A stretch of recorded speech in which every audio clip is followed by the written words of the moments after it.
Jæja, kæra götufólk, við erum velkomin í Götustrákar og nú ég sitið hérna með Ronna vinum mínum og við erum líka með góðan gest hérna, loksins. Hvað við erum að tala bara andlegan leiðtoga hérna?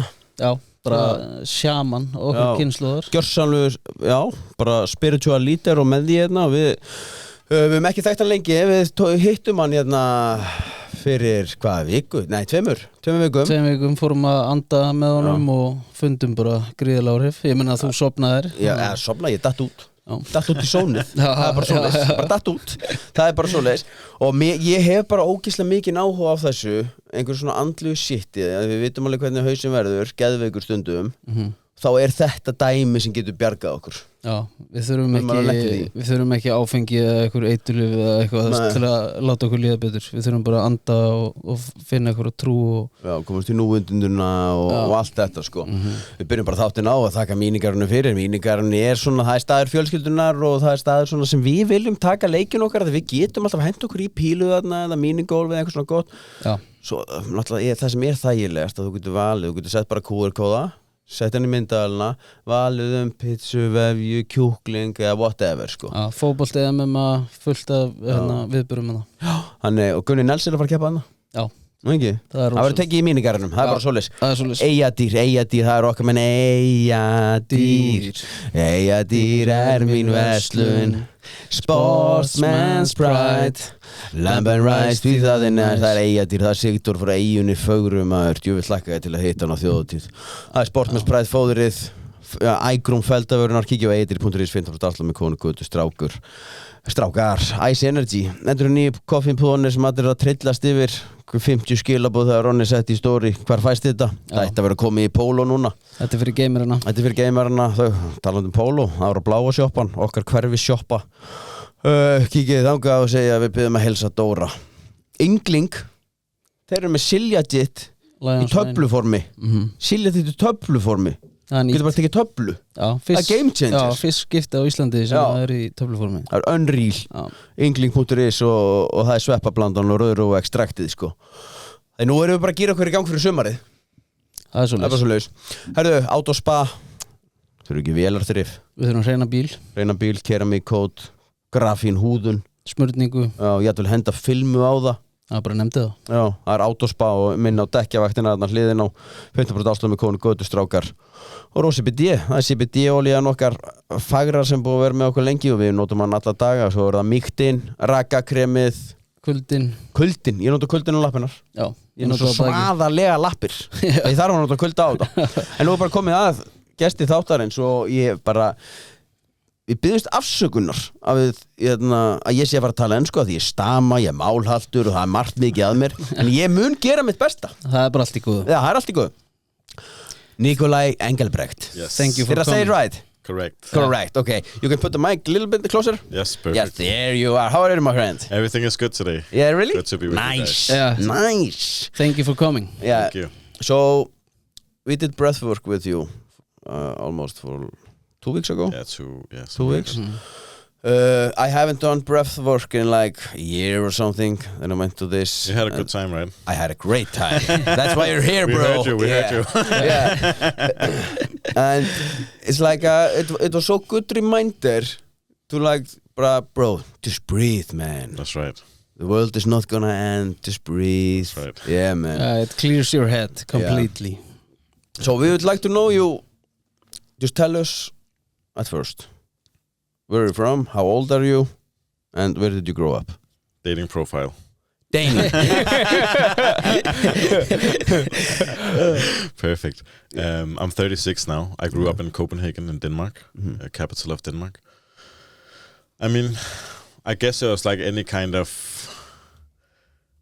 street kid, right? We never start off as a street kid. We start off as a little child who is happy and playing and all kind of stuff. And then for me, the first real, you could say, like, place where everything changed was when my friend died when I was 7 years old.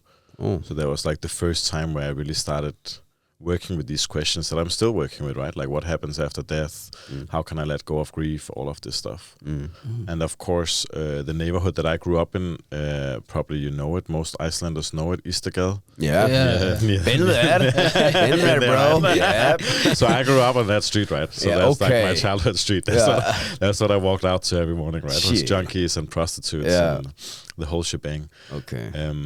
When I was a kid, there was not so much gang violence as there was later when I was older. But in the early days, it was mostly just junkies and prostitutes. Yeah. I mean, it was common for us to see half-dead people lying in the doorway, lying inside of the staircase with like the needles inside the arm and blood everywhere, and like there was. Yeah, normal everyday school life. You're 7 years old going out to school and you see a half-dead person lying in front of you, like just another day. Just another day in the neighborhood.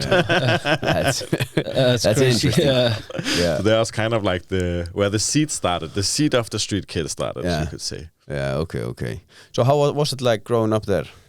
So I mean, I guess like everyone in the 90s, we were all very inspired by American gang culture, about rap music, stuff like that, right? I mean, came a huge wave in that time. Okay. So I guess it was like 11, 12 years old, something like that. That was the time where we started stealing and doing burglaries. Yeah. And I was never into stealing from private people, so I was already with the older people. So we would break into offices and stuff like that, right? Like just... Casual. Now I call it petty crime, right? Nothing serious, but we needed to have money. All of us were fucking broke, and our families were broke, and so I mean, we needed to have something to. I just do casual crime, man. Just casual crime. Just some casual crime. I'm not a bad guy, man.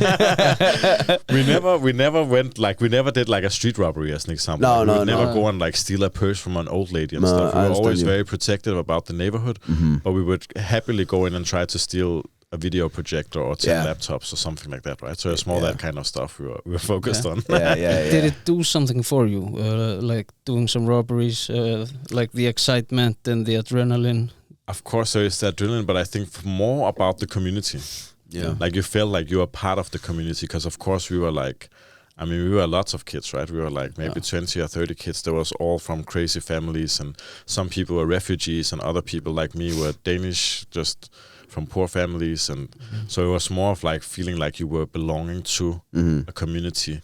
And of course, this is what we do. We watched the older generation. They were all crazy, like in their big cars and whatever they were doing, drug dealing. And then, of course, you wanted to be like that. And you have the rap music, you have the hip hop movies, the black movies about the like Harlem and stuff like that.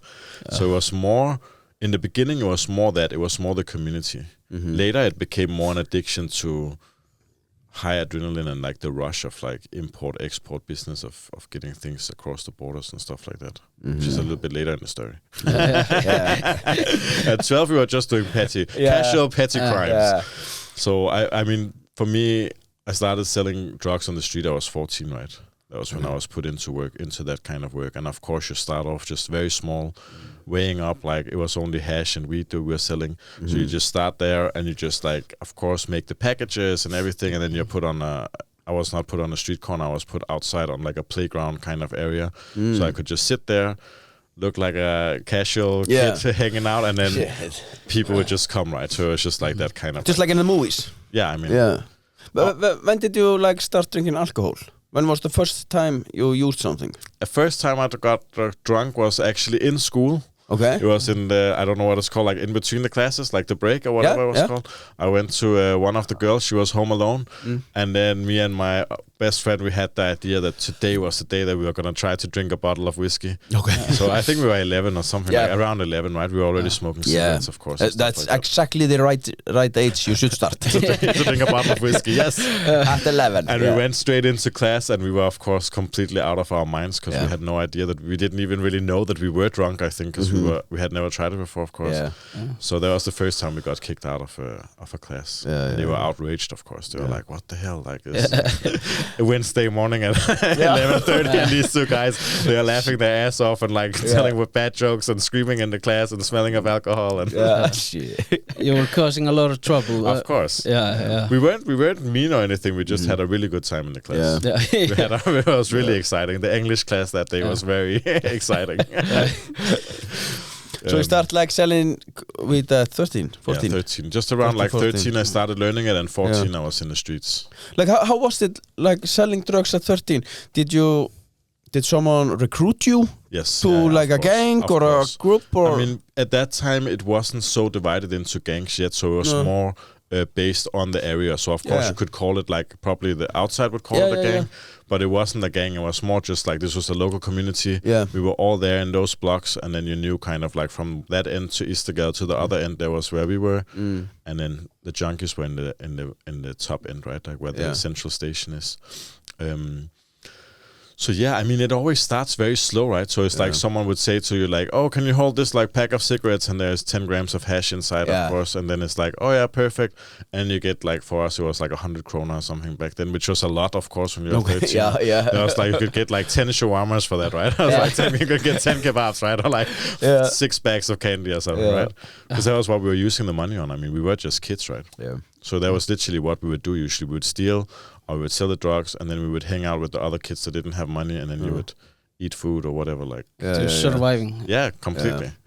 It wasn't anything about like we needed a car or something. It was literally just you would go into a basement somewhere, and then you would buy food for everyone, and everyone would be happy, and then it was just circulating. Like whoever did the the work that day would be the one who were paying, right? Yeah, grinding. Grinding. It was literally grinding. Well, when did it get like darker? The darkness. Yeah. You started selling. For me, it got real. The first time I robbed someone, I was 15. Another drug dealer. And that was when I began to understand that, like, okay, this game is like, it had a different level to it, right? From being this like casual, oh yeah, this was like just fun. And then all of a sudden I took the hash off some older drug dealer from another place, from another neighborhood. And then he ended up getting hit with an axe in the head when he came to try and get the money from me. And I, of course, told the people I was working with. And I kind of knew, of course, about like the violence, and I had been, of course, in fights and stuff like that myself. But I had never seen anything that explicit, we could say. Like I had never seen someone being hit like that, right? I mean, it was like an open skull, right? He came to your neighborhood? He came to the neighborhood to get the money from me.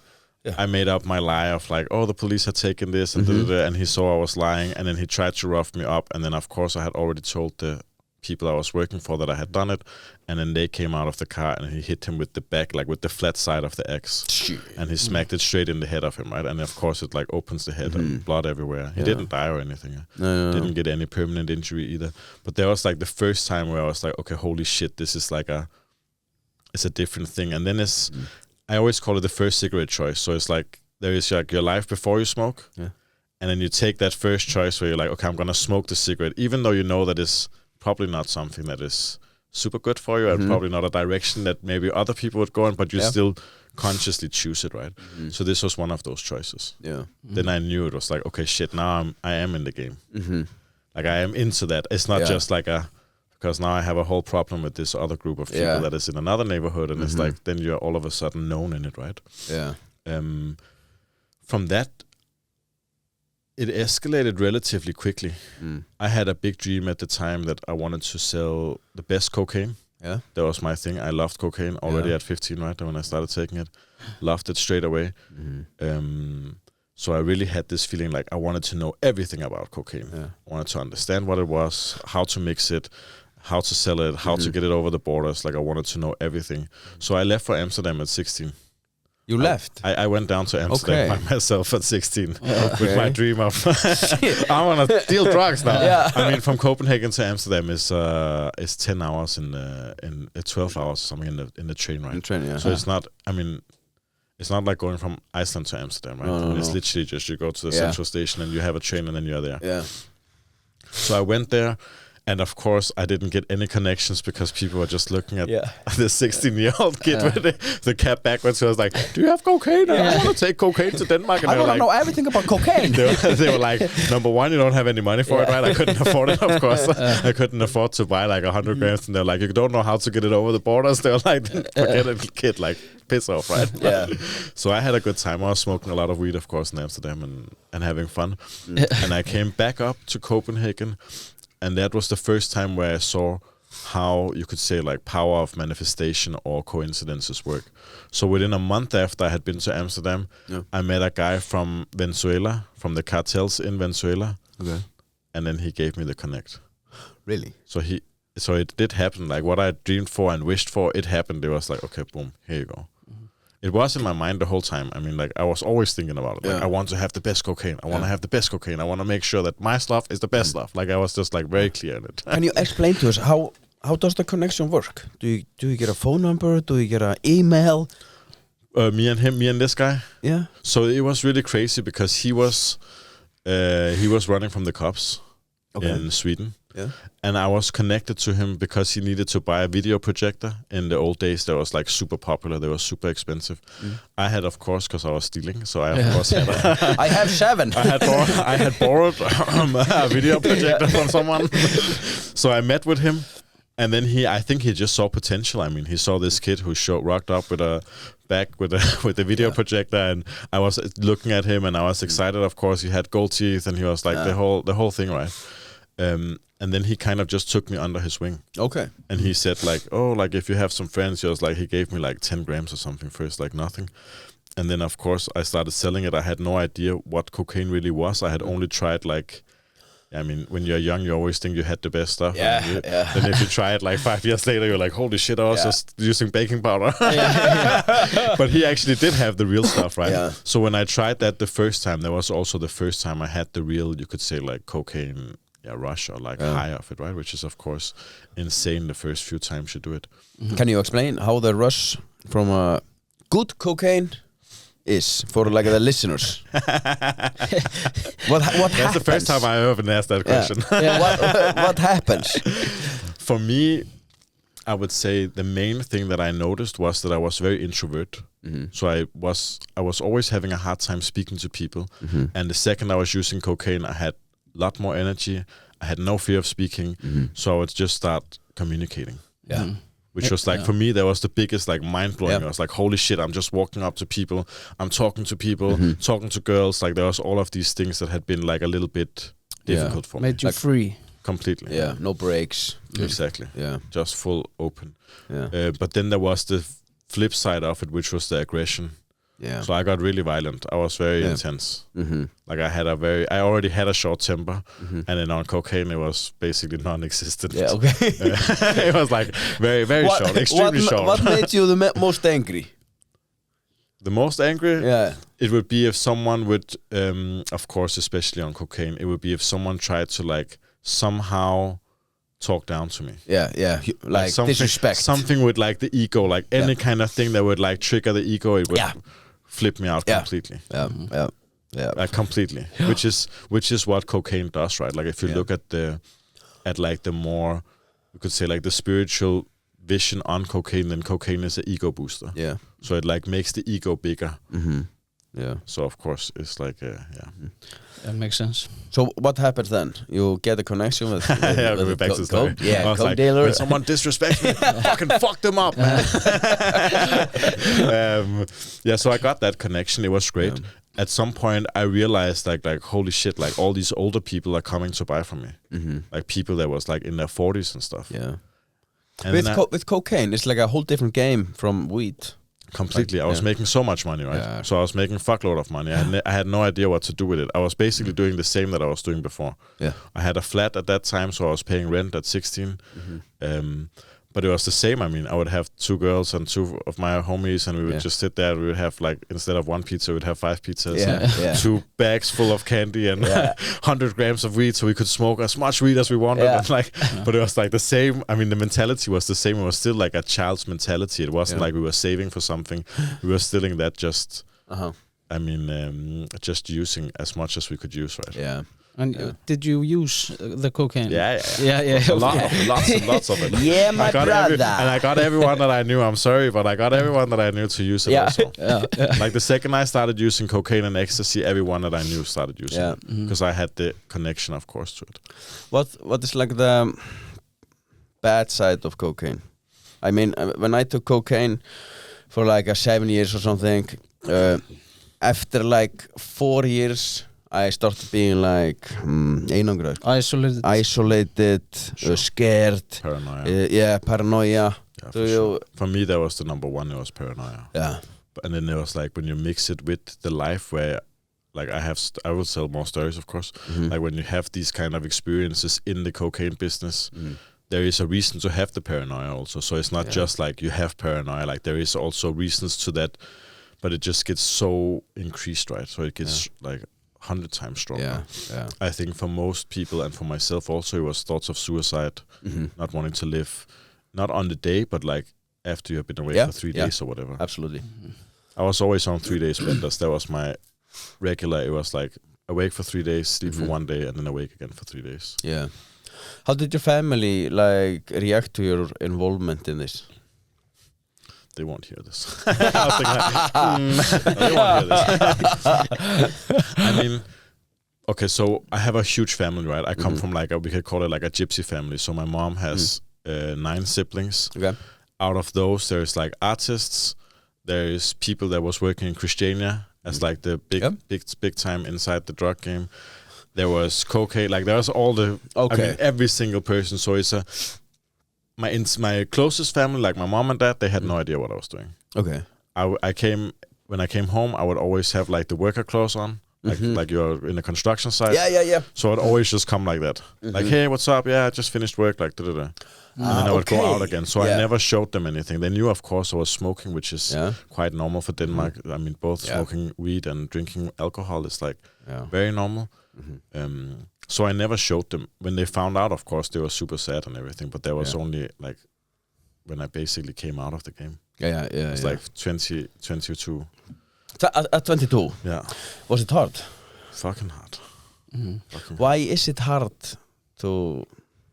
I don't know what to say. Get out of the game. Yeah. For me, I had built up, I mean, it's different for everyone, right? So like, I remember some of the government people, they were like, make a program where you can get people out of crime, and it's like, it doesn't work like that because it's so individual for every single person. Like, how much money do you owe? How many problems do you have? What have you actually done? Like, have you just beaten up someone or have you killed someone's mom? Like, it's a very different, it's a very different approach, right? So for me, at the time that I finally came out, I was selling a lot of drugs, of course. I mean, high amounts of drugs, and I had made a lot of enemies, a lot. My favorite thing was like the first story that I said. One of my favorite things was to try and rob other drug dealers. Yeah, okay. There was like, I loved it. There was the rush, right? So that's the adrenaline. It's like that feeling of like, oh my god, I know this guy is super scary. I know he's crazy, and now I'm gonna find out like where is his things and try and take it from him. Yeah. Or try and steal it from him, or like whatever. Right? So that was like my adrenaline, cocaine, 3 days of no sleep. Hey, I remember this guy. He has something stashed somewhere. So that was like the vibe, right? So when I had to stop, first I lost the eye, right? Yeah. So I have. Can you tell us a bit about that? Yeah. So that was one of the things, right? There was one of these stories where I got into trouble with a lot of people. Yeah. My brother's girlfriend got kidnapped. Okay. By these people. I, of course, owed them quite a lot of money. I was like, fuck these people, I'm not paying them anything. She got kidnapped. I was like, okay, I should probably pay them something. It's like, okay, maybe I should do something. They were like sending photos. So I was like, okay, like they were standing outside of her shop, right? So she was a hairdresser in Copenhagen. They were standing outside there and they were like, listen, there's like half an hour, someone meets us here with money. And I was like, okay, I understood. It was the seriousness of it, right? Like they were gonna go and grab her. So yeah, I was basically just partying. I was like, I didn't give a fuck. I had hit really like rock bottom at the time. I was always on drugs, always just like full activated in that game. Hardly slept. I mean, really slept very, very little. So it was just a night. This guy walks up and he comes with. They knew, like everyone knew about me at the time in that industry, we could call it. So everyone knew I would always have a pistol on me. I would always have bulletproof vest. So they knew if you had to go for me, you had to go. Like it had to be like. It wasn't just like, instant. Oh yeah, we're gonna go and like talk to him. It's like if you go, then you go. But there was of course also what made my eye go away, because when they came, they did come, right? And they came just with this like a bottle of the alkaline substance, and they literally just came and just squeezed it like this. Alkaline. Alkaline is the opposite of acid. So it's like acid would tear the skin, but alkaline will dissolve it. Okay. So alkaline, I don't know what the name is in Icelandic. Yeah, okay. Base in Danish. So it's like acid. Yeah, but it's the opposite. It's the opposite end of the pH value. Oh, yeah, okay. So acid would be here, and then that one is here. Okay. And water would be somewhere in the middle of it. Yeah. So you squeeze it in your... They just literally just came like this, and just squeezed it right in the face, and then ran. That was enough. Yeah, of course. It's like straight away. I mean, it's like within 10 seconds you lose everything.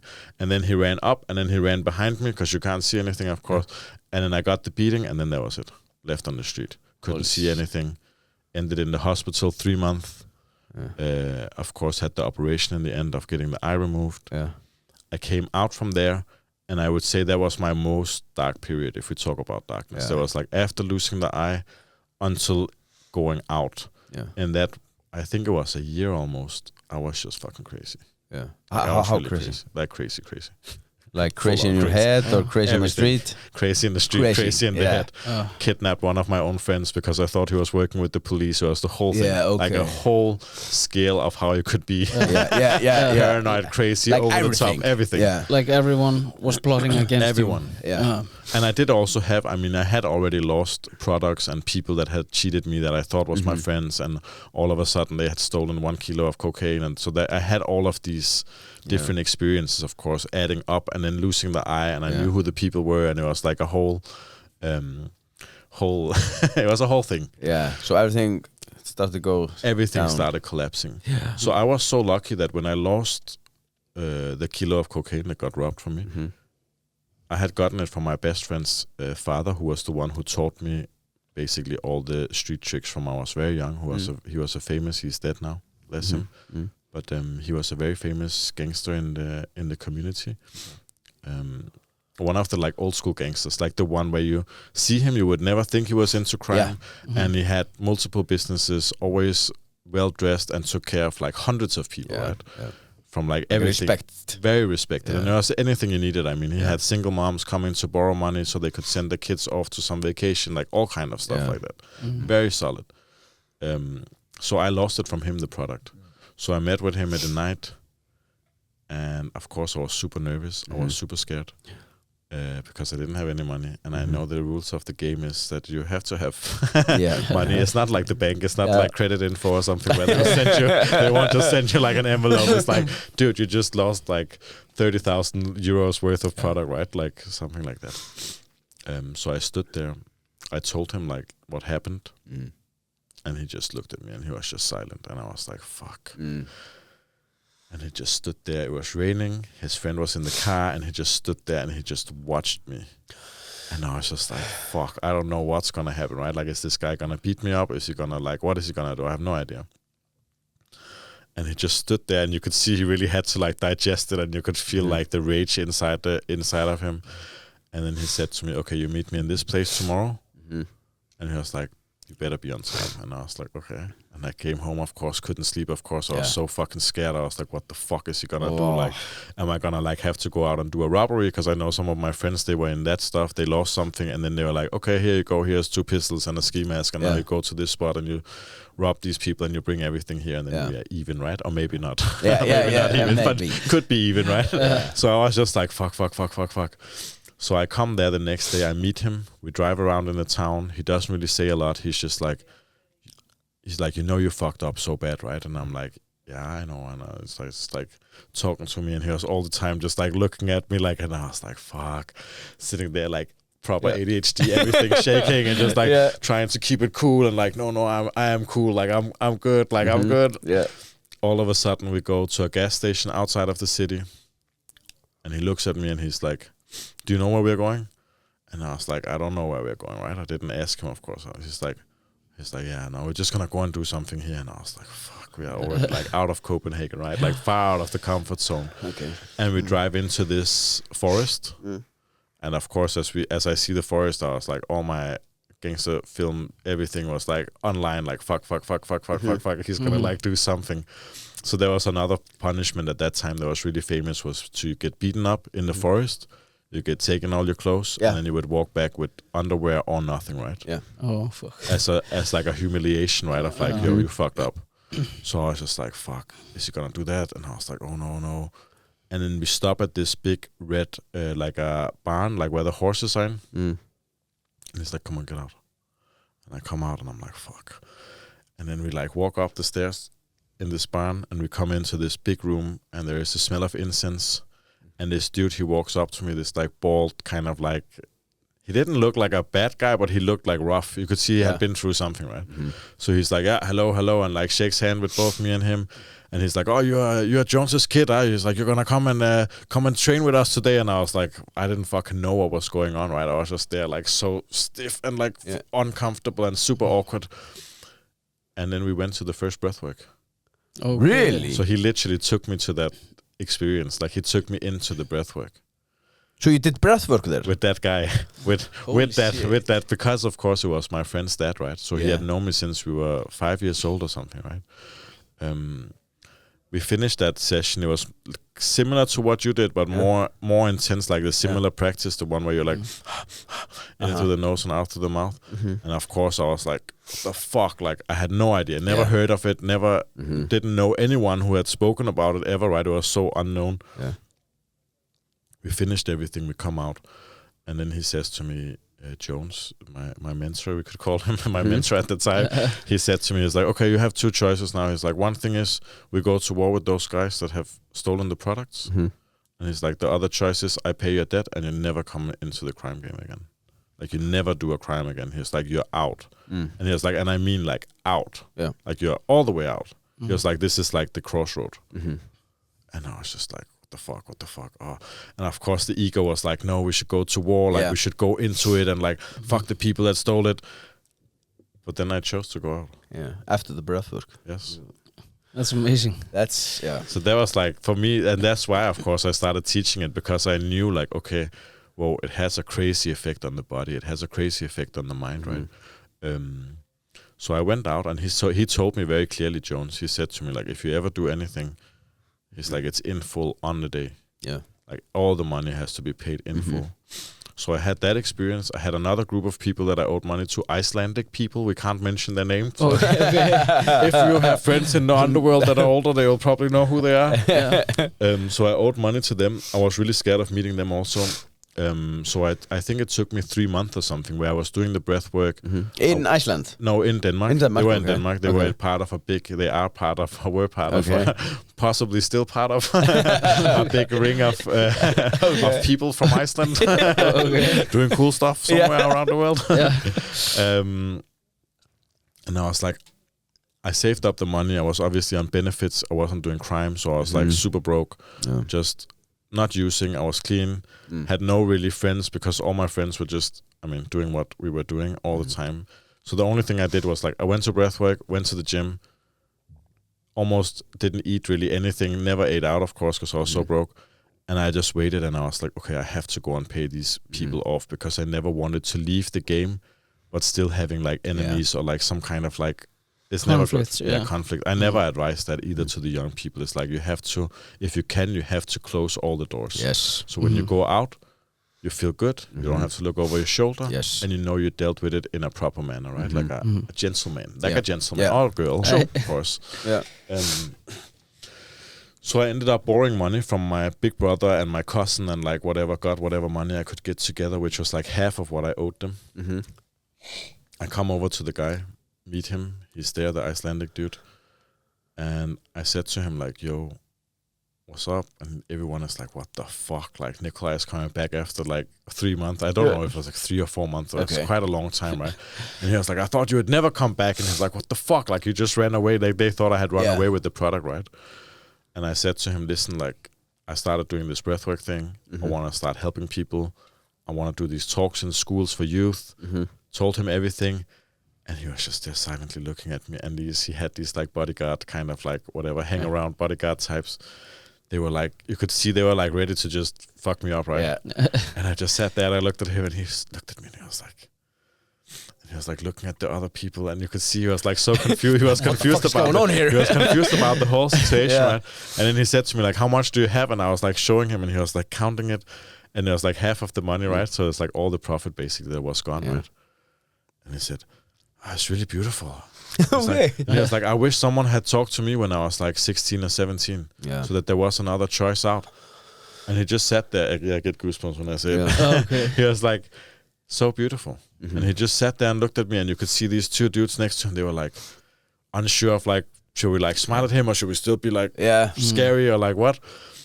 So then he was like, fuck off, basically. Okay. Like he told me like, just fuck off.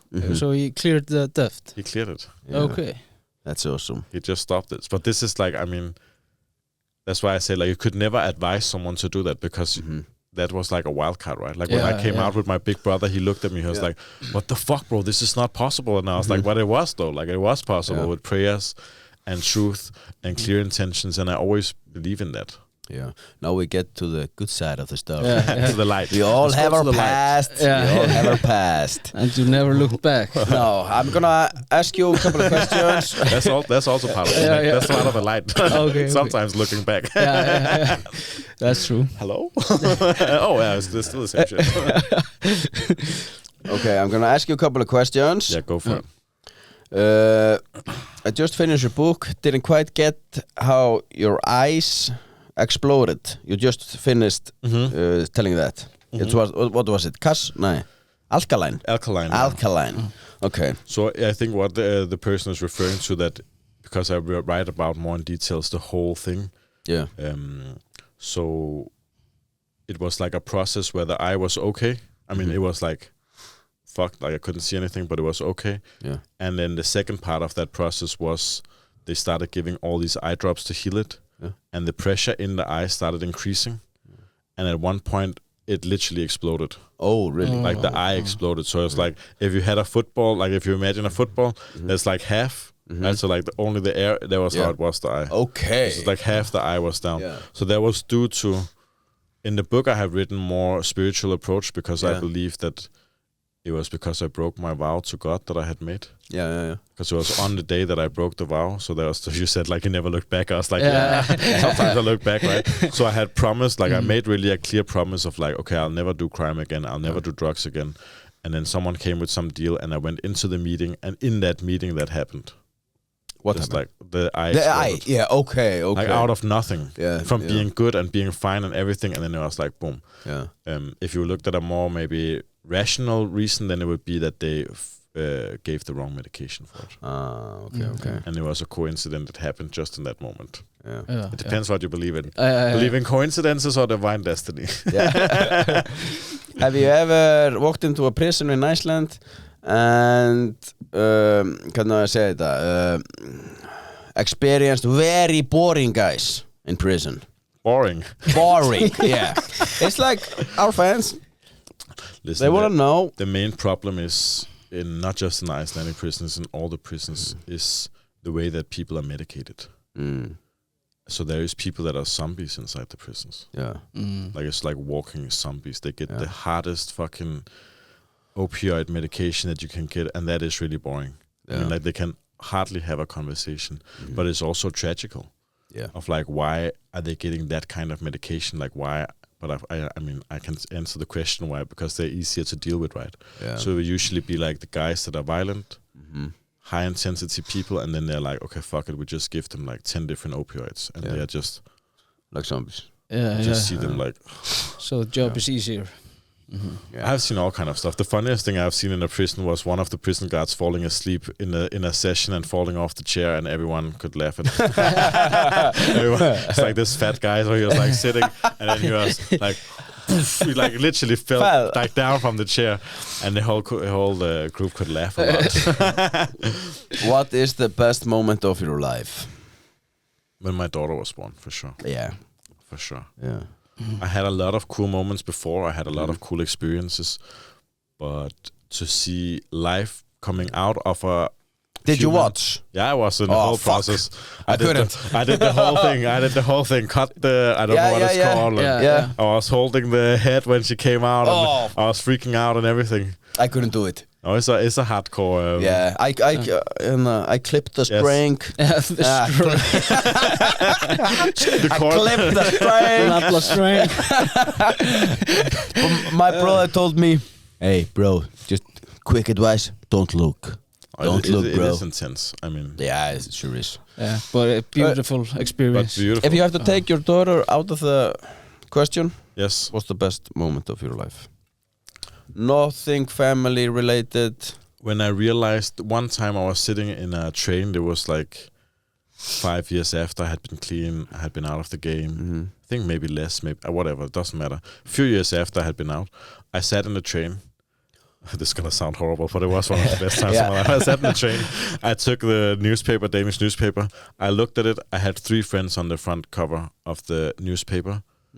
All had been arrested between 10 to 12 years prison for smuggling. There was all the people I work with. Oh, Same time as that, the last 2 people that I worked, we were like in that like very core group. yeah.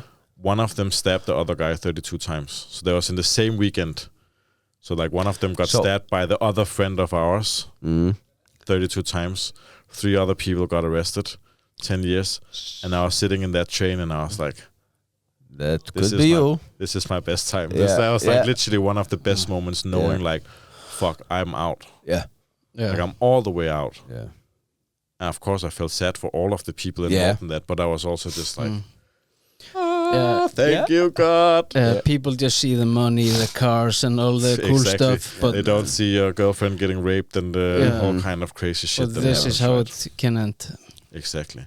So I guess that was definitely one of the peak moments. Another peak moment would be when I reached the top of the mountain in China to meet the Chinese kung fu teacher that I was with. Yeah. Because it was like such a big childhood dream. Yeah. Let's talk about that in 1 minute. Okay, I'm gonna answer 2 more questions. Go for it. What's the most near-death experience? Near-death experience.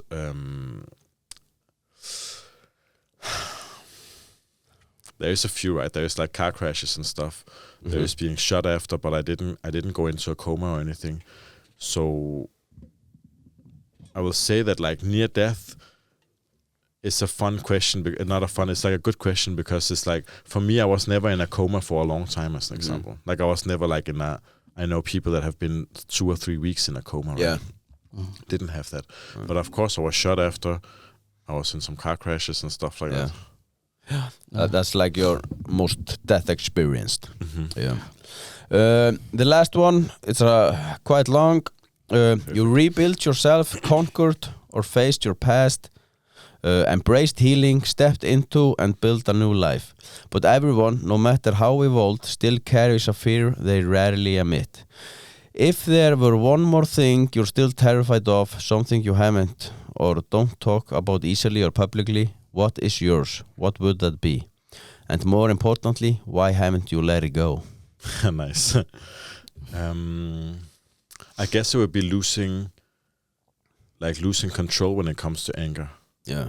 That's still a thing, and I know it will always be a thing that I have to work on. Yeah. And of course, like I don't know if it's a girl or a guy, but like the person writes, it's like we will always have things that we have to work on. Of course. And I can give an example of this pattern, right? So I came out from China. I had trained like I think almost 3 years at the time. Super zen, super chilled, felt super good. I'm standing one day, I have low blood sugar, it's super hot, I'm in a metro, and someone touches me on the shoulder and I turn around and just like boom. Like directly, right? Yeah. It's like the instant response of like, which is of course like the PTSD response in the body, right? So for me, that's something I always have to work on. I always have to keep it in check. And of course, it's part of what I teach to people also of like, how do we manage the different types of energy that we have in the body? I'm not talking about spiritual energy, just like blood sugar levels and stuff, right? Which is one of the main ways to control anger. Is of course the breathing, which is why I have to do it all the time. Still 15 years later, still breathing. So I would guess that would be the main fear for me, would be to lose control of the anger in a moment where it would have negative benefits on others. And I know it could still happen. Like, I mean, of course. Yeah. Now let's talk about the China. Yes. What did you do there? I mean, when I came to China, I had already taught in prisons, and I had been in India a lot doing yoga. And at some point, I got really tired of yoga. I was like, it was so feminine. The guys that was there, I couldn't really relate to them. I tried to relate, but they're usually very like, hello, Yeah. good to see you. Yeah. And then I was just this dude who just wanted to like Just a coke dealer. Exactly. Just want to fucking run around and scream and smash it and do all kind of stuff, right? So I was like, okay, what would be still a spiritual practice and a road to a better life? And I thought about Kung Fu because it's something that I have always seen since I was a kid, both in animes and mangas and movies. So I just sat one day, I was in London, I was staying in London at the time, and I looked it up. I was like, okay, how the fuck does this manifest? Like, how can I get to China?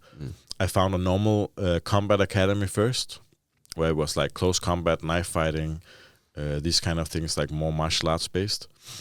I was there. It was, of course, amazing and fun and everything, but there was no spiritual, like there was nothing about like, how do you manage emotions? How do you manage the mind? And I was searching for that always, right? Like I've always been super interested in healing. I had already taught, I think, at least 1,000 prisoners or something at the time that I went to China, right? Yeah. So I was already like deep into the practice of teaching and everything. Yeah. I went around different Kung Fu schools, different masters. All of them were like not fake masters, but they didn't know anything about what I wanted to study. So they only knew about like, how can you jump more? How can you break bricks? How can you, whatever, all kind of like things that they could do. But none of them could tell me about like, how can you transmit energy? How can you heal someone's body? How can you make the mind calm when someone goes into rage? Like these things that was important for me. So all of a sudden I meet a dude, again, randomly, out of nowhere. Dude shows up and he looks at me and he's like, what the fuck? Like, why are you in this school? He's like, it's so weird that you are here. He's like, why are you not like in a temple training? And I was like, I've been around, I mean, obviously not everywhere. China is huge, right? I've probably been to like a radius of 1,000 kilometers or something, right? Out of, I don't know how big it is. It's quite big, right? So he said to me like, okay, there is this one master. He doesn't take students unless you're invited. You should go and meet him. So he's like, I'll make the invitation for you. So I did the whole thing. I traveled a short trip through China. I think it was 2,800 kilometers or something with the train, and just like quite far, right? Casual train ride in China. It's like 24 hours on the train.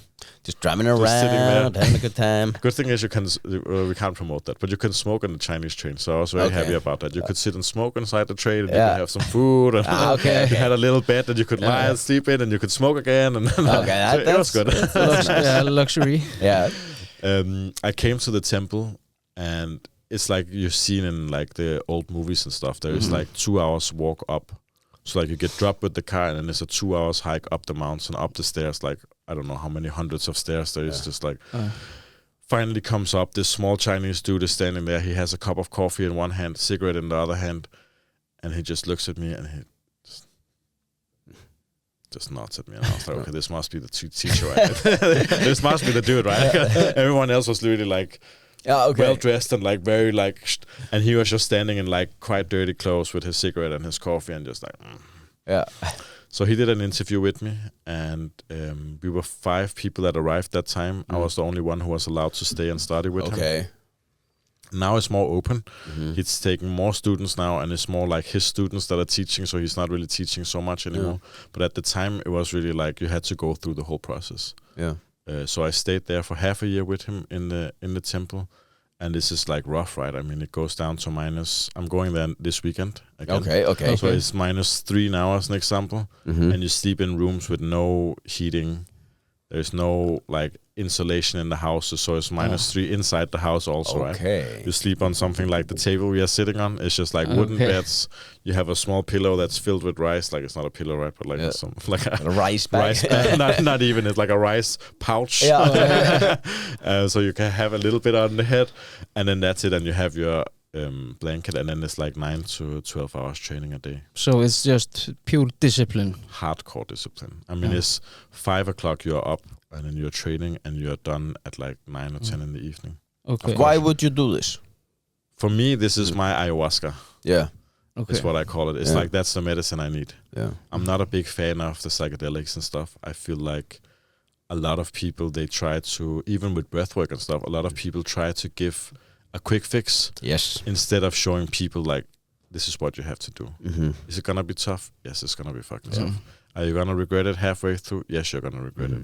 When you go through it, are you gonna be done? Yes, you're gonna be done. You're gonna feel good. Yeah. And it doesn't happen in one day. It doesn't happen in 1 hour. It doesn't happen by taking some like miracle. Whoa, now everything changed. Like, it doesn't happen from that. It happens through years of practice, dedication to anything. I mean, it doesn't have to be Kung Fu. It can be anything. Because it all has to do with the nervous system, right? Yeah. So the same with that question that he asked as an example of like, there will always be things that we have to work on because the nervous system is always either regulated or unregulated. So it's just knowing practices how to regulate the nervous system. Now in Iceland, all the news articles you see, all the articles, number one is you have to try microdosing, and we have all these famous people in Iceland, musicians and singers, saying it's the best thing ever. And we're like sitting here like, what? Why would you say that? Like, what's the message to an 18-year-old boy who hasn't quite fit into his life or doesn't know what's next or feels bad? Just microdosing. Yeah, and all the people who are doing the ayahuasca and stuff, or people who have had drug problems in the past, or most of them. Yes. And it's kind of weird to fix that with more drugs. I agree. Yeah. Nice. I wasn't quite sure if you were on the same page with us, with Like, this one. I have tried many types of psychedelics, and I'm not close to it, but it's just like, it's like you say, it's like it depends on who you are. Like, does an 18-year-old need to go and do ayahuasca trips and stuff? No, he doesn't. No. He needs to change his diet. He needs to go and train. He needs to find out, like, why is he still so sad about his dad hitting him or the mom leaving, or like that's that whole work that is there, and then the integration. Okay, someone who is 45 years old, they have their life under control. They are doing whatever they do, and they want to trip out in the weekend. Okay, fair enough. Like, of course, go on, like, try whatever you want to try. But it's a very big difference, right? And for me, the main fear I have is the young people. Yeah. Because I feel like it gets hyped so much to a stage where, first of all, a lot of the people that are doing this, they are not really qualified to do it. They don't hold the space afterwards. So it's like, okay, yes, of course you're going to have an experience if you do a psychedelic, like all drug addicts know usually about psychedelics from a different way of using them, but still about like psychedelics, right? So it's like, of course you're going to have an experience if you trip out for 7 hours. Yeah. But then what? Like, what happens after that? Yeah. And there is no real integration with most of them. No. And that's a problem. Yeah. I did acid once. I woke up my mother and I said, I figured out why I am the way I am. Finally. Yeah. I got it, man. And then like 2 weeks later, I just started doing all the same shit again.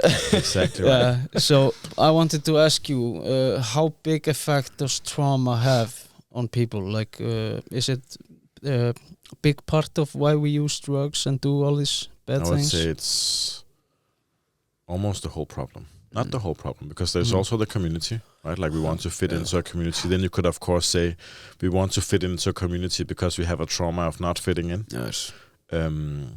So I would say it's almost everything. Yeah. And that's why it's like working with the trauma is important, and it's important to do it with people that you know what they're doing. Like, that is someone that actually knows what. Because one thing is to get the trauma out, that's pretty easy. We could do a breathing technique where we just do and sure, after 45 minutes or something, probably at least one of us would like scream or something like, the fuck? Which is great and everything, but then it's like, but what happens after that? Like, there has to be that process after, and that's the difficult part. The difficult part is not just giving mushrooms to someone or teaching them a breathing technique. The difficult part is how do you hold the space afterwards and help the individual into like that healing process. What do you mean hold the space afterwards? Like, okay, let's say I'm just gonna use the two of you, right? So like, let's say you two, you come to me, we have that session that we did, and then one of you like breaks down completely. None of you broke down, right? But like, let's say one of you breaks down completely, you're crying, you're sad, you realize like, oh fuck, I had this memory that I had suppressed of whatever, someone beating me up or whatever it is, right? Like some memory that's suppressed, and then that comes out, and then I don't help you with it. Yeah. That's not cool. That's bad, because then it's like, okay, then you have this memory, and then what? And just walk out and... Okay, see you, bro. Yeah. You can pay me 15,000 next week. Like in a month. Like, come back in a month and pay 15,000 again. So it's like, there has to be that process afterwards, right? So for me, when I do the workshop that I think we will advertise here also, right? Which is a 2 days workshop. Then we have the 2 days, But then after that, we have the follow-up for a month. So that means for that month, they can still contact me, people. Yeah, okay. They can still write me. They can still come to session. They can still ask questions. They will meet other guys, of course, which will help them, which is like the community thing of it, right? So I feel like that's important to have. Really important. Okay, I'm going to talk in Icelandic for a couple of minutes. Það sem að segja, við ætlum að Nicolai ætlar að halda með okkur bara svona, 2 daga öndunar session, bara einhver kamp þar sem við mætum 20 people around. We can be 20 people and we have 5 spots in your honor. In our, okay, so awesome. 5 spots away, so it's 25 in total. 25 in total, awesome. Ég skal bara lýsa minni reynslu, ég var búin að vera mjög þreyttur, hugsa mikið barnið, sofa illa, mikið í gangi í hausnum, endalaust af hugsunum. Ég náði bara einhvern veginn að anda og gleyma öllu sem var í gangi í lífinu mínu í smá tíma. Og ég náði bara svona slaka á algjörlega. Og það einhvern veginn það sem þessi öndun getur gert fyrir þig. Já, ég man líka bara, ef þú hefur ekki prófað öndun eða eitthvað svoleiðis, og ég man þegar ég prófaði þetta fyrst fyrir mér áður fyrir, þá var þetta bara eitthvað hippa dæmi að reykja jónu og anda og eitthvað svo kjafta, og ég held að þetta væri bara eitthvað, bara bull eiginlega. Svo bara maður prófar þetta, og við erum semst með 5 pláss, við kannski veljum, kannski ekki 2-3 vinn okkur eitthvað svona, að gefum allavega 2 pláss hérna í 2-3 allavega í þættunum. En ef þú ert á vondum stað í lífinu, og ef þú ert kannski átt ekki efni á þessu eða eitthvað svoleiðis og þau langar að prófa þetta og vera með okkur í þessu og reyna að bæta líf okkar andlega, líða aðeins betur og komast í gegnum erfiðleikana og eitthvað svona. Eitt að eitthvað góður sem tengi við. Já, og it was 14th April. No. Ég held að þetta hafi verið 14. apríl eða 12, ég maður það ekki. En við augljósum þetta síðan líka bara í næstu þáttum á Instagramin okkar, en ekki hika við að senda okkur bara spurningu á Instagram eða eitthvað svoleiðis. Þannig, og þetta verður sturlað, við höfum upplifað þetta og þetta geðveikt og fólk þarf þetta bara í hversdagslífi sitt. I'm also gonna ask Nicolai. It's the 12th to the 13th of April. It's 2 days, 12th and 13th. Okay, 12th April og 13. April. Okay. Could you explain if there's some 18, 20-year-old that has anxiety, depression or something, what the breathing could do for him? Yes, for sure. It's important to understand 2 things. There's 2 ways to work with oneself. One is the mind, like our thoughts, like AA and stuff does a really good job in it, right? Like there's a lot of ways in the psychology, all kind of stuff. I'm not so big fan of psychology, but yeah. But they do a job. But that's like you work with the mind, so you work with the thoughts. You find out like why am I thinking what I'm thinking. That's great. The problem is, if I tell you when you're angry as an example, okay, don't be angry. Yeah. Don't be angry, dude. Think about it. Why are you angry? Don't be angry, right? Like we don't know how to not be angry, right? Or like how to not be sad. Like you can't think your way out of a thought. Yeah. Because it's already a thought that made you sad. So my approach and majority of people that I train, our approach is the way that we want to work with the breath and the body instead. So of course, when we look at the breath, we can see that every single emotion that we have has a pattern of breathing that's corresponding to it. So anxiety, like you're mentioning, is a very shallow breath and is only in the top part of the chest. So like you would literally breathe like almost no air is coming in. And if it's even worse, then it's through the mouth, then it's like this. Yeah. And the person is just breathing through the mouth the whole time. And that means there's no activation of the lungs, right? So here it's like, instead of saying to someone, don't have anxiety or don't be angry, right? Anger is like usually very rapid, right? It's like, it's like this kind of thing, and the vein starts coming out of the head, and people are like, I'm gonna explode soon. Right? So it's like, instead of telling people not to do it, then it's like, we want to train how do we use the breath. So that means in the situation, I can start changing the breath. And of course, it doesn't take 1 hour to learn. It takes a long time to learn. And you will still be thrown out. Even if you practice what I give people, if you practice it for 5 years, there will still be times where you will be completely out of it. But the time that you come back to your normal self will be shorter. Yeah. So it's learning how to optimize the breath, right? So the first thing I did with you guys, right, was just breathing correctly. And just that in itself, we can do it here. It's like just that in itself is already a huge help for 90% of the world's population. So how do we breathe correctly? Yeah, so like the best way is always breathing in and out through the nose in our daily life. The reason, I don't have to talk too much, but like the reason about nose breathing is that we create nitric dioxide in the body. So that's the thing in the body that helps us reduce inflammation. It helps the body clean everything. When we breathe in and out through the mouth, we don't do that. So that's also another thing. It's like for beauty, for everything, it's like really, it really is so simple. It's like just breathe, like just start activating the lungs. Yogis in yoga classes and stuff, they will usually just breathe in the belly. So they're breathing just down here. It's wrong. Okay. Not correct. Not it's correct. the not correct way. Okay. Gym and stuff, they will usually breathe up here. So it's like it's like this kind of I need to breathe up here, right? And then the stomach is super tense. Okay. So what we want to do is we want to combine the two. It's like when I breathe, I want to, you can think that the lung is like filling the whole chest, right? Like, I mean, it's here, the lung, right? And it's going back, quite far down back, right? It's almost down to the kidneys on your back. It's a huge organ, right? The lung. So it's like, I want to activate the whole lung. Okay. So it is really that simple. If I hold the hands on the side, I'm just gonna do it like this. Can the camera see us properly? So if I hold the hands on the side of the rib cage, when I breathe in, I want both the stomach to expand and I want the rib cage in the side to expand. But I want the shoulders to stay down. So it's like this.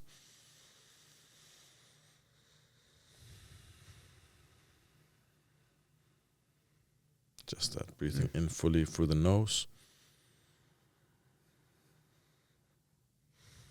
And I know some of your listeners, guys, is always guys. Out there, they're gonna be like, yeah. It's like, no. Also not right. No. So it's like you have to, it's right for some things. Yeah. Like if we were trying to do a breath hold underwater or something, sure, we can do like a, and hold the breath and everything. But when we talk about the correct breathing, then it's like, you want it to be smooth. You want to understand that like the breath is the very thing that gives life to you. Yeah. So you can, like for me as a facilitator, I'll give you a secret. For me as someone who's facilitating, I can see just on the breathing and people what's going on with them. Yeah.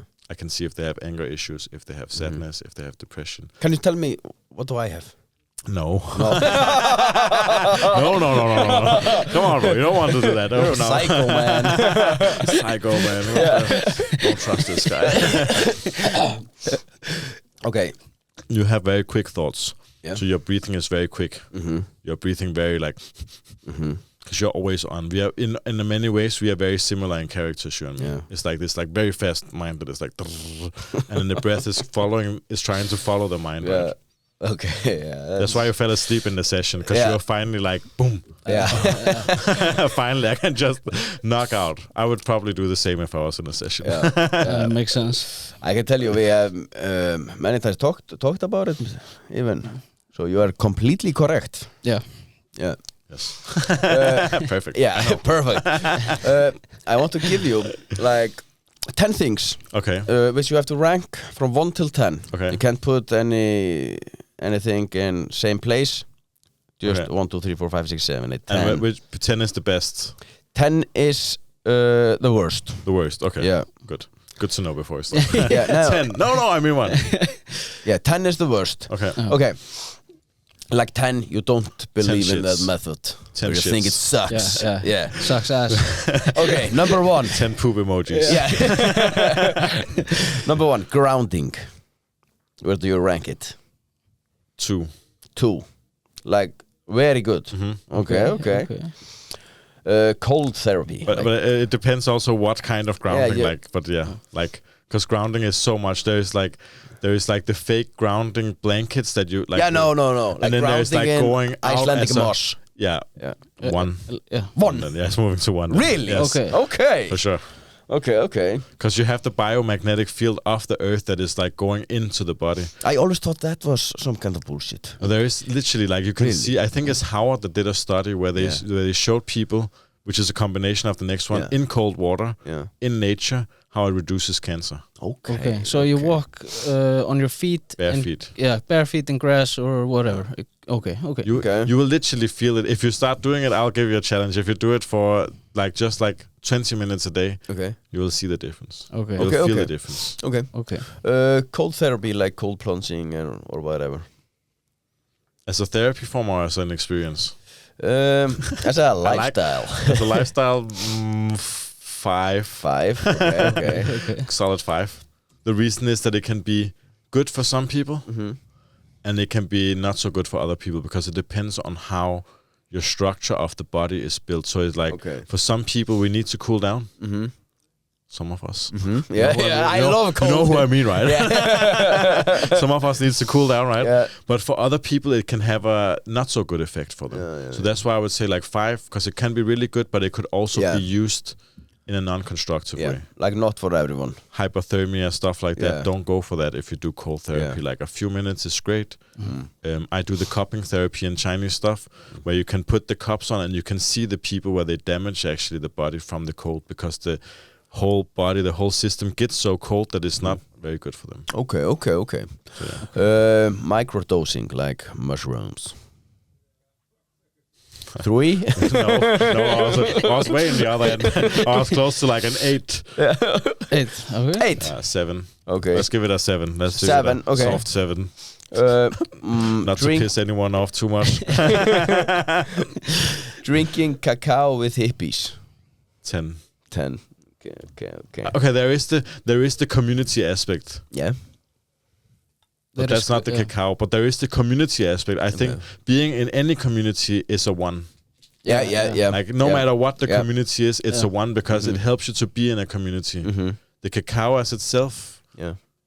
I mean, I would have coffee. Yeah. With the dudes, right? Yeah. I would rather sit with a circle with dudes. Yeah. I do like the cacao also. It tastes good and everything. Yeah. As a therapy, I mean, it's like... Breath work? 1. 0. Below 1. Better than 1. Again, it's like... If you take people with ADHD... And the only technique I know is... is 10. Yeah, okay. If I take someone who is super heavy, super depressed, don't know anything, they're like the energy, the boring prisoner in the prison. 1. Okay. It's a 1 for them. So it's all about how do you utilize that technique? Do you know how to give it to the right technique to the right person? Okay. Because for me, breathwork is obviously maybe 40 different techniques that I studied in depth. Okay. 40 different types of styles of breathing techniques and combinations of the sitting, and then there is all the standing stuff, which is I will just always do 10 rounds of Wim Hof where I just go crazy and hold my horrible and feel the rush and be like for both of us. It's okay. So it's that would be a 10 for me. Okay. So it all depends on who is it given to, what is the constellation. But of course, breathwork as a breath is what keeps us alive. Of course, it's a 1. We can't live without the breath. Yeah. Taught in the right way. Yeah. Number 6, connection with God. 1. 1, baby. 100%. 1. Saunas, hot saunas, 90 degree, 100 degree. It's like the cold. It's maybe it's good. But of course, it has health benefits of both the cold and the heat is great for the body. Yeah. If you talk about therapy, then it's it doesn't matter. Okay. So what did I give cold?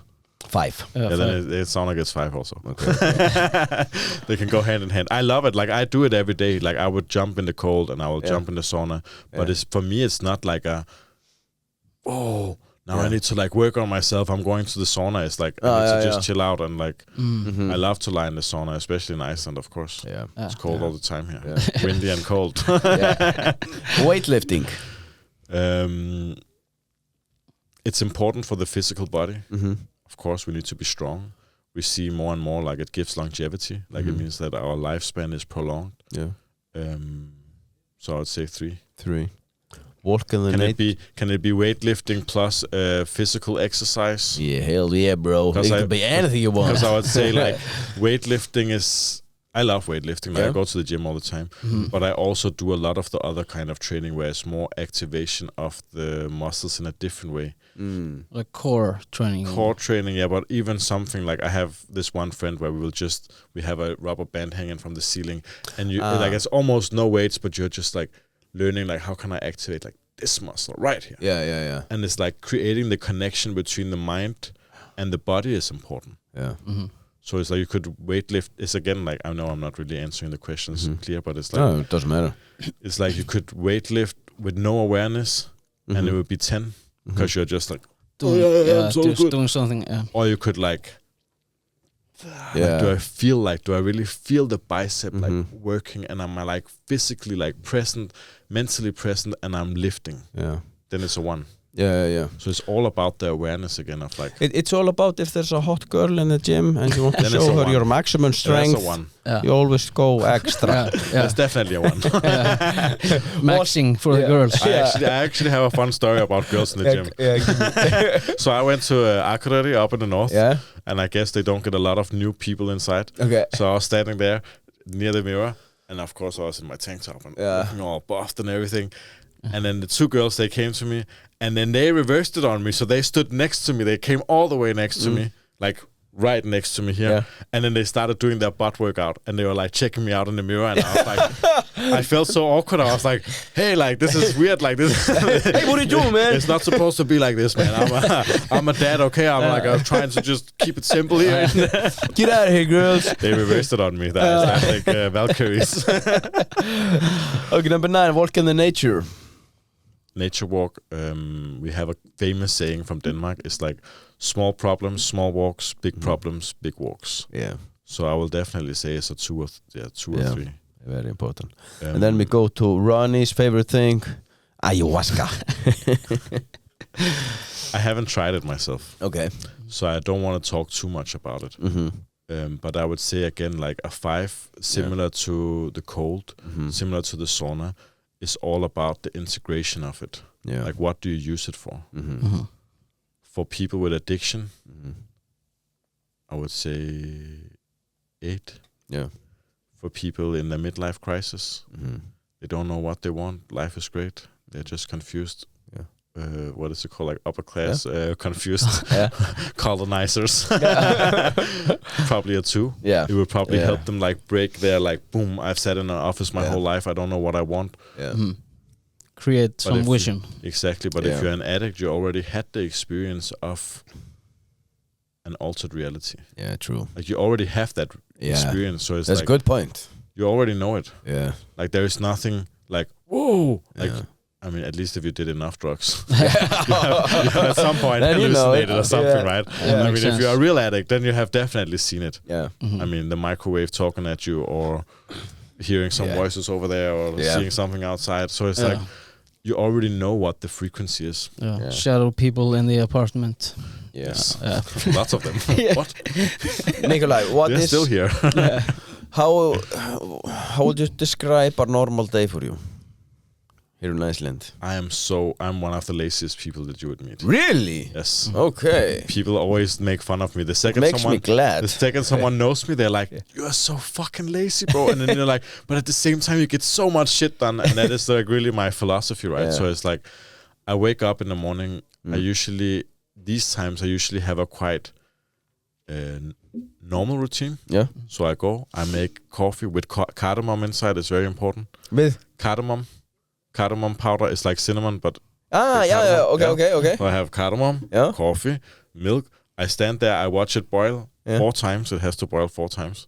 I stand there and I stir the pot while I look down into the pot, and then there's 4 times now it's boiled, and then I pour the cup, and then I usually sit down. I'm in Mosfellsdalur, so there's great views. I usually sit down, I look out over nothing. Yeah. I start the coffee, and then my child usually comes in. Yeah. I play with her in the morning. It's the best thing. Play around with her until like 8:39 or something. So the mom can sleep longer most days. Sorry. Not all the days. I luckily have a girlfriend who doesn't sleep very well, so she's up more than me with the kid, which is great. Yeah, okay. It's a life hack for guys. If you're having a kid, find someone who has sleep problems before. Light sleeper, then she'll be up before you all the time. And then I usually go into business, so I will start working on whatever stuff I have to work on. Yeah. Before it's 12 o'clock, I will do the first training, usually gym. Yeah. Just hit the gym, do a full gym session, 2 hours, 1 hour weight, 1 hour cardio. Okay. Come back, then eat my food, first meal of the day. Okay. And then the afternoon is usually just completely chaos. It could be anything. Like there's no structure to it. Yeah. It could be seeing clients. It could be doing absolutely nothing. It could be training again. It could be... It's very free. In that way, I'm very grateful that I have created that kind of life. Yeah. For me, the worst thing I could think about would be to be 9 to 5 anywhere. Yep. Yeah. Like Ronnie say, let's escape the matrix. Escape the matrix, come on. The thing is, everything is the matrix, though. That's what you find out. True. You're still in the matrix. You're just not in the same matrix as the normies. Just a little bit less. Yeah. Exactly. Yeah. We are losing the studio, so we are gonna call it good. Nicolai, it was a pleasure having you. 13. og 14. Apríl. Já, 13. og 14. apríl koma meira upplýsingar á þetta. Þeir geta hafið samband við okkur. Nicolai, awesome to have you. Awesome to speak with you. It was an honor. Thank you for everything, and thank you for the future also. Love you, man.